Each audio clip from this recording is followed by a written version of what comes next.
I'm Liz, and by some twist of fate, I'm married to the most amazing guy I've ever met, Alex. We're both 28, got our own place, pay our bills, and live a life that's ours.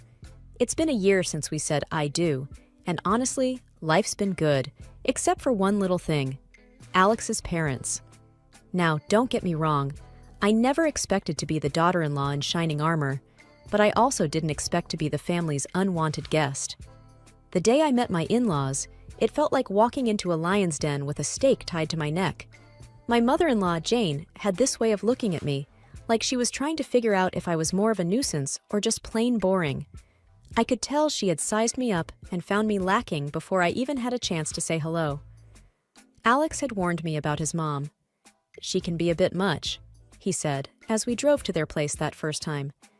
"But don't take it to heart, okay?" I didn't. Or at least I tried not to. At dinner, I was passing the salt when Jane said, "You know, Stephanie used to cook such wonderful meals. Remember that risotto, honey?" She said to Alex, who just nodded, his jaw tight. "Yeah, I remember," he replied, not looking at me. I sat there, salt shaker in hand, feeling like I was invisible. They all talked about Stephanie as if I wasn't there. I felt a pang in my chest, but I swallowed it down with a smile. "Sounds like she was a great cook," I said, trying to seem unaffected. Jane's eyes met mine, and she smiled, but it didn't quite reach her eyes. "Oh, she was. She was a lot of things." That night, I told Alex how I felt. "It's like she's measuring me against some ghost." Alex hugged me close. "You're the one I chose, Liz. That's all that matters." I wanted to believe him, but as I'd learn, Jane had a long game in mind, and I was the pawn she was eager to sacrifice. I just didn't know it yet.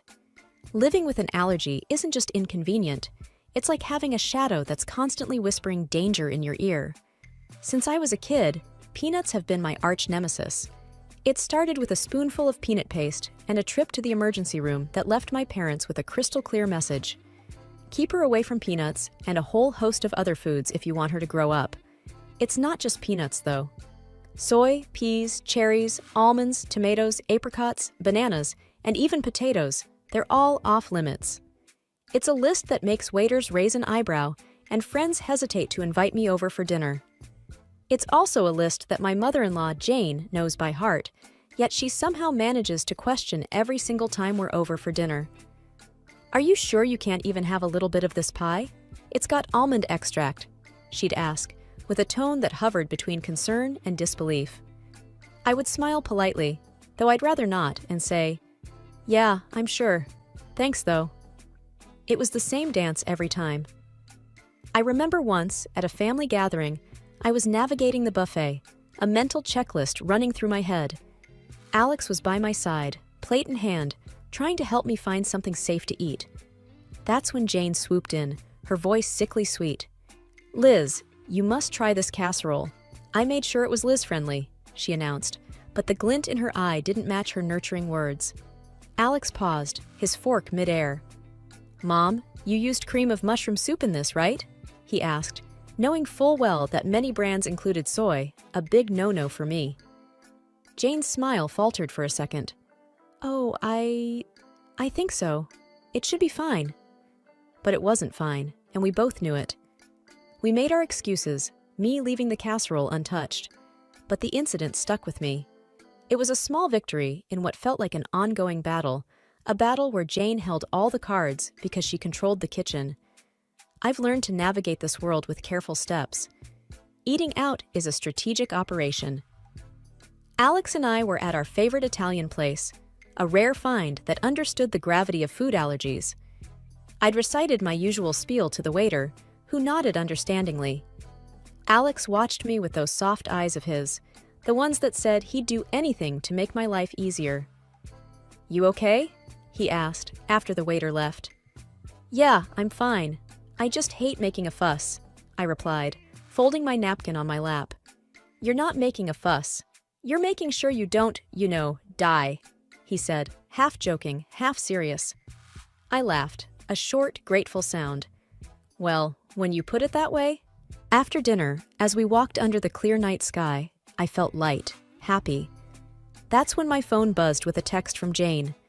Her words were like a cloud over the moon, darkening the moment. Be careful, Liz.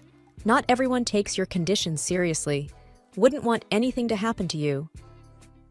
I read the text to Alex, who wrapped an arm around me, pulling me close. She's just trying to get to you, he said.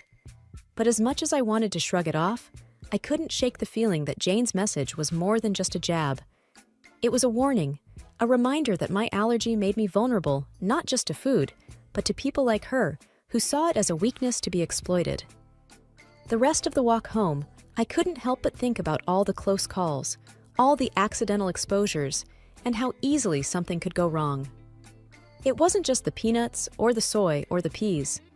It was the realization that my allergy was more than a personal battle. It was a chink in my armor that someone like Jane could see as an opportunity. And that thought was scarier than any allergic reaction I'd ever had. Dinners at Jane's house were always a production, like a play where everyone knew their parts except me. I was the wild card, the one who could unintentionally cause a scene with a single bite. Alex tried to make it better, but there's only so much you can do when you're playing in someone else's home court. One particular evening, the tension was as thick as the gravy on the table. Jane was bustling around, placing dish after dish on the table. I sat there, my own plate empty, waiting to figure out what I could eat without a trip to the hospital. Alex, darling, pass the green beans to Liz. They're just divine, Jane said, her voice dripping with a sweetness that didn't reach her eyes. I eyed the beans, but something seemed off. What's in them? I asked. Oh, just a touch of almond slivers for crunch, she said, waving a hand dismissively. I put my hand up, stopping Alex's reach. I can't eat those, remember? Almonds are a no-go for me. Jane feigned surprise, a hand to her chest. Oh dear, I must have forgotten. Silly me. Alex's chair scraped back as he stood up. Mom, this is serious. Liz could end up in the hospital. His voice was firm, edged with a frustration that made Jane's eyes narrow just a little. I just wanted to make something nice, she said. It's not my fault Liz has all these allergies. The room fell into an uncomfortable silence. The other relatives glanced around, forks paused midair, not sure where to look. I felt a flush creeping up my neck, embarrassed by the spotlight. Alex's dad, Mark, tried to break the tension. Let's just enjoy the meal, shall we? There's plenty Liz can eat.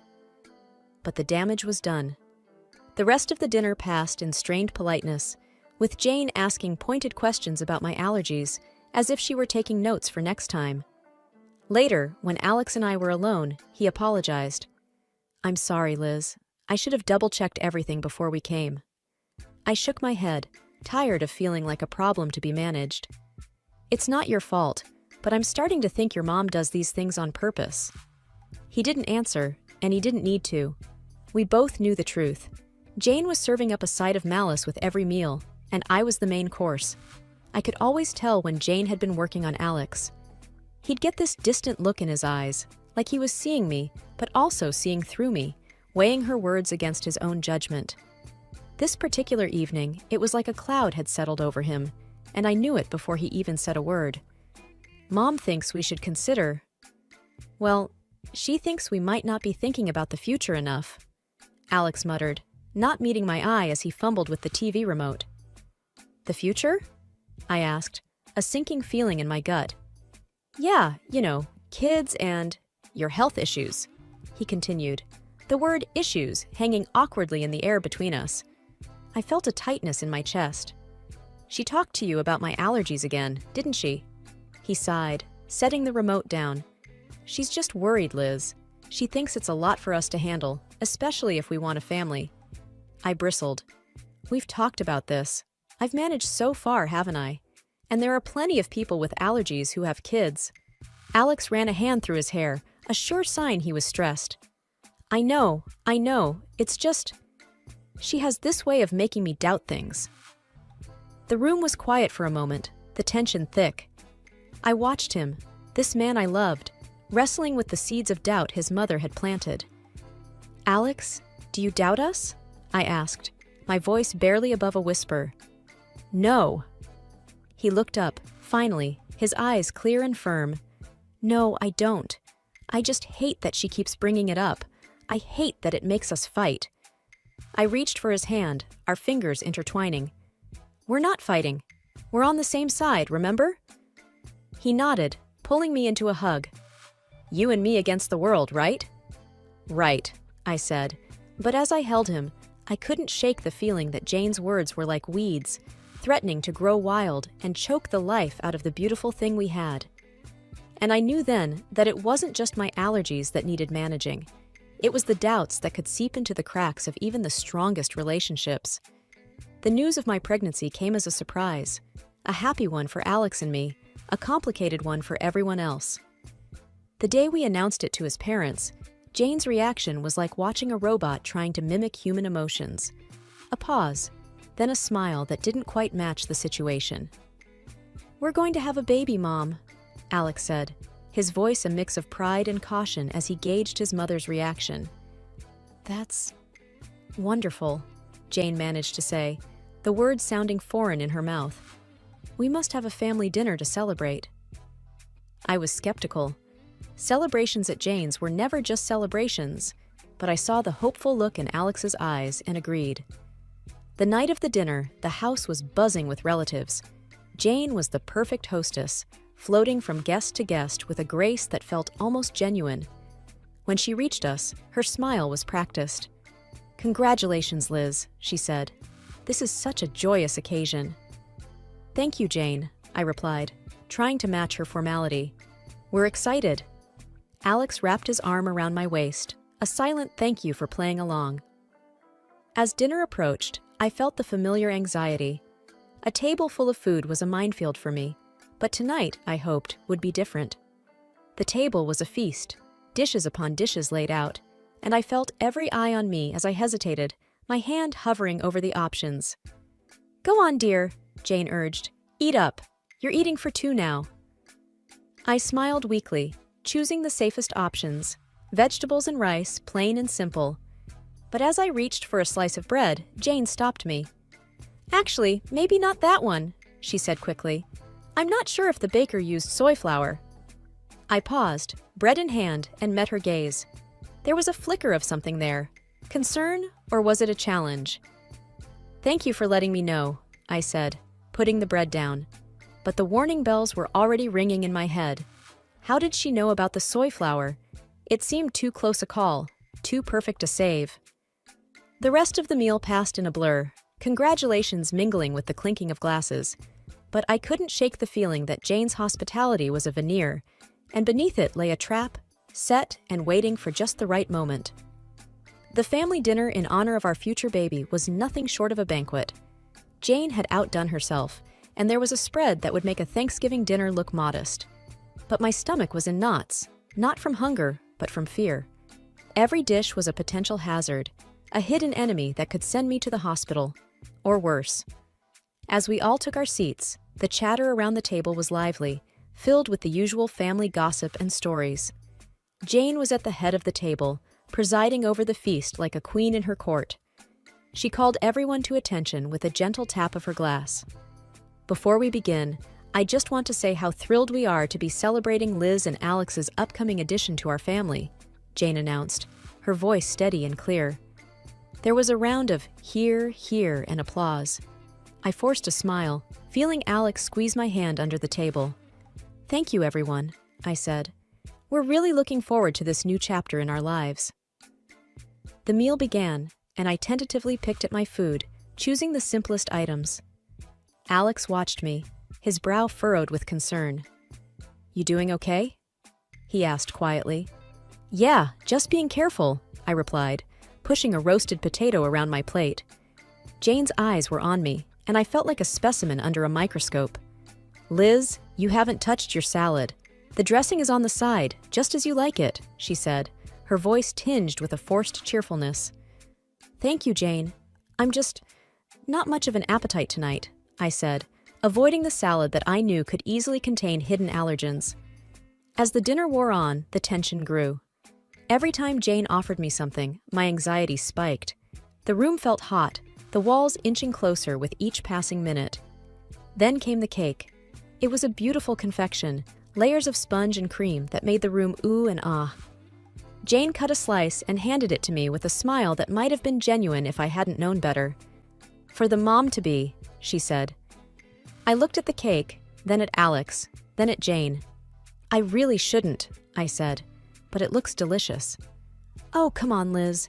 One little bite won't hurt. For the baby," Jane pressed, her voice sweet as the icing. That's when Alex's dad, Mark, stepped in, his hand swift as he knocked the plate from my hands. The cake tumbled to the floor, and a stunned silence fell over the room. "What the hell, Dad?" Alex exclaimed, his voice a mix of anger and confusion. Mark stood, his face pale but his voice firm. "I saw the label in the trash. That cake has peanut oil in it." The room erupted in chaos. Jane's face was the picture of shock, but her eyes gave her away. There was a flash of something there. Fear, maybe? Guilt?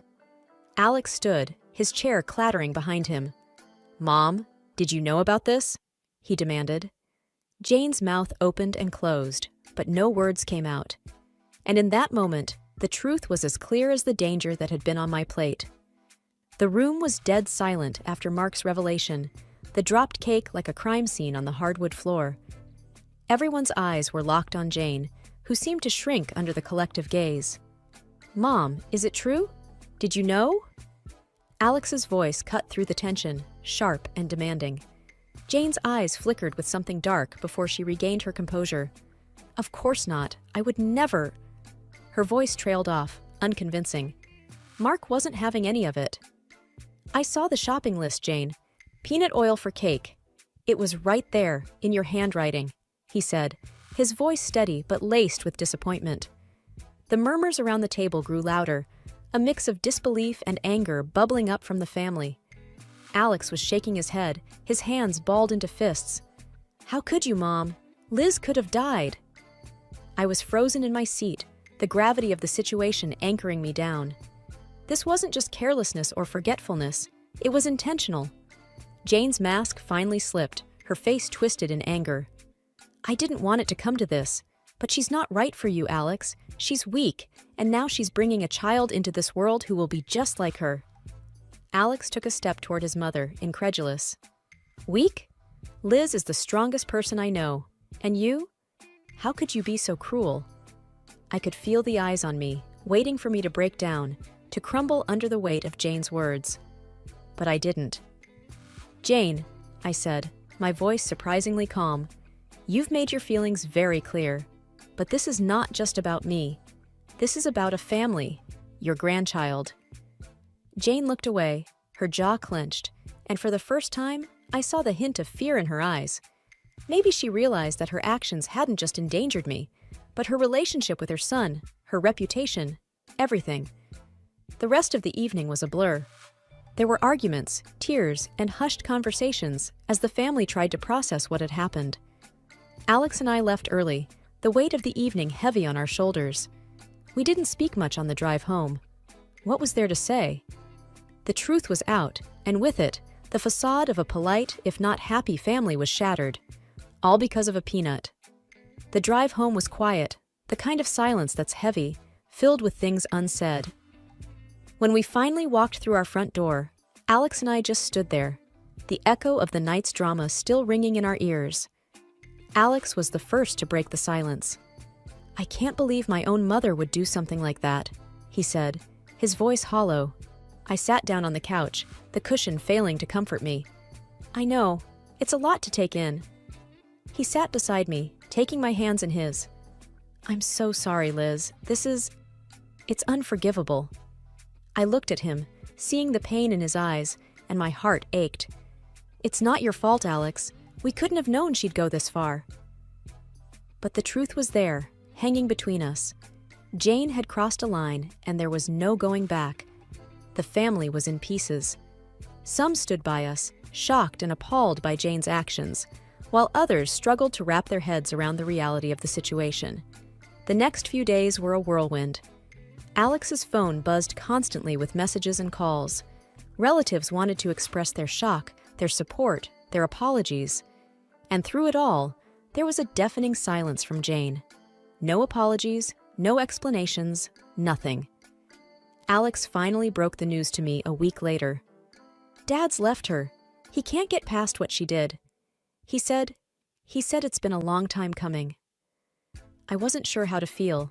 Relief, sadness, pity? And Jane? I asked tentatively. He said she's not handling it well. She's alone now, Alex replied, a twinge of something like regret in his tone. We sat in our living room, the walls we'd painted together, the furniture we'd picked out during countless trips to the store. It was our home, filled with our memories, our love. And outside, there was a storm brewing, one that threatened to uproot everything we knew. But in that moment, I realized that no matter what happened, we had each other. We were a team, about to bring a new life into the world, and that was what mattered. I love you, Liz, Alex said, pulling me close. I love you too, I whispered back. The fallout from that night would linger. The scars it left on our family would take time to heal. But as I looked at Alex, at the life we'd built, and the future we were about to embark on, I knew that we'd weather any storm together. And as for Jane, she was a chapter in our lives that we had closed, a story that we wouldn't let define us. From now on, it was just us, our baby, and the road ahead. Whatever it brought, we'd face it together.